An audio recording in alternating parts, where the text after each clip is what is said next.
थाखाय फिजिबल खालामनानै बे ट्राइबेल बेलेट ब्लकखौ लानानै सोरबा आदानि आम्बानि माबा माबि कम्पानिनो हा होगोन इन्डास्ट्रि बानायगोन रेभिनिउखौ मोनगोन आसाम सरकारा बिटिआर सरकारा मा रेभिनिउ मोनगोन आं मिथिया सरकारजों रायलायना मिथिगोन नाथाय भारत सरकार आसाम सरकारा लाब जागोन जोंनि मानसिफ्राबो लेबार मोनगोन खामानि मोनगोन स्किल गोनाङा साख्रि मोनगोन इन्डास्ट्रिखौ जोंनो नांगौ डेभेलपमेन्टखौ जोंनो नांगौ हा होनायनि बिनिमयाव रायजो राजानि न' बां हा हुआ जाहाथे थाङा बेखौबो जोङो नोजोर होनांगोन आरो बे एजेन्डा इस्युखौ लानानै पलिटिक्स जानाङा दा बेयाव पलिटिक्स जाबाय आंबो थांदों नायहैदों रायजो राजाजों सावरायदों रायजो राजानि जेनुइन कनसार्न दङ न' बां थांगोन नामा बारि बागान थांगोन नामा खेथि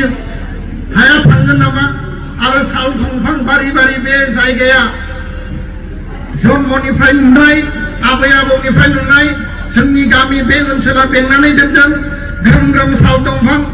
दानफायनानै जुदि इन्डास्ट्रि पावार प्लान्ट जुदि बेयाव माने मा होनना बुङो बेयाव जुदि थाग्रा क्वार्टार बानायोबा बिल्डिं बानायोबा जोंनि सिमाङा मा जागोन डिस्टार्ब जागोन नामा एसेसमेन्टआ जानांगोन माखासे जुक्ति दङ रियेलिटिबो दङ किन्तु इन्डास्ट्रिखौबो जों नांगोन एमिकेबल डिसकासननि गेजेरजों मोनसे रायजो राजानि जि गोसोनि गिनाय रायजो राजानि दाबिनि प्रतिबो सावरायनांगोन सावरायनायाबो सेभारेल राउन्ड खालामबाय सम सम मानियो थान्दा जायो आरो मालाबा मालाबा गुदुं जायो दा बेयाव माबा नङा माबा मोनसे सरकार प्रशासननि गेजेरजों कनफ्लिक्ट मोनसे थासारि नुजादों आरो कुनु कारनाव बर' माहारिखौ सोरबाया नासयनाय सिभिल एडमिनिस्ट्रेशन पुलिस एडमिनिस्ट्रेशननि गेजेरजों दमन खालामनानै हा लानायखौ एबसुआ लुबैया आरो बेनि थाखाय दुलाराय बर' फरायसा आफादा बे इस्युनि सायाव जों इन्टारभेनसन खालामगोन बिटिआर आरो आसाम सरकारखौ खावलायगोन रायजो राजानि कनसार्नखौ गारनानै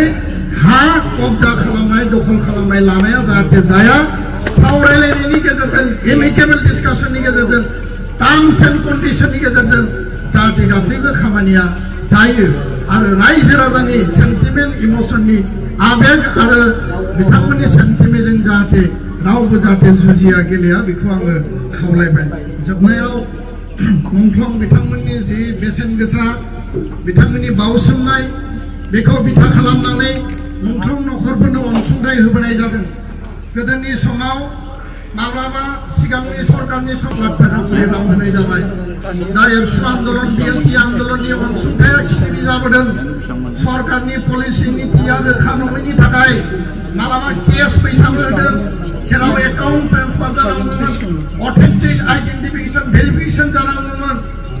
आरो दिनै दुलाराय बर' फरायसा आफादा खावलायनाय बायदियै